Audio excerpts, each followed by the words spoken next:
एक गांव में संदीप अपने परिवार के साथ रहता था। संदीप बहुत ज़्यादा गरीब था। वो जमींदार के यहाँ नौकरी किया करता था। एक दिन जमींदार संदीप के पास आता है और कहता है, संदीप, आखिर कब तक तू ऐसे काम करता रहेगा? और तूने तो मुझसे कर्जा भी ले रखा है। इस तरह तू तो मेरे पैसे भी नहीं दे पाएगा। एक काम कर, अपनी बीवी को भी हवेली में भेज दिया कर, तेरा सारा कर्जा उतर जाएगा। ये भी कुछ काम कर लेगी। संदीप बेचारा कुछ नहीं बोलता और जमींदार वहां से चला जाता है।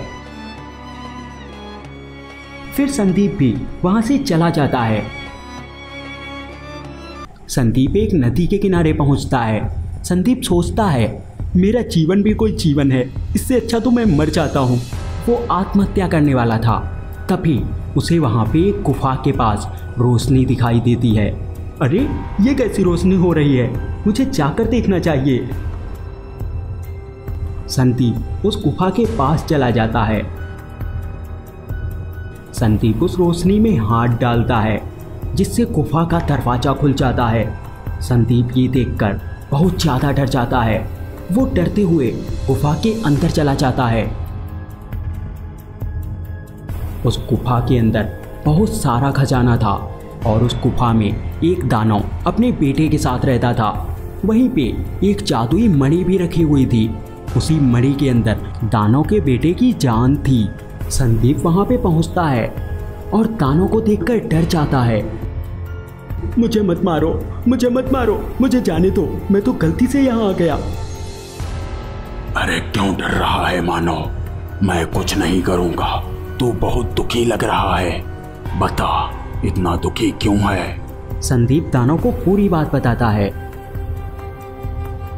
कोई बात नहीं मानो, मैं तुझे धन दूंगा और तेरी मदद करूंगा। तुम यहाँ से कोई भी एक सोने का सिक्का ले जा सकते हो। संदीप वहां से एक बड़ा सोने का सिक्का लेकर अपने घर चला जाता है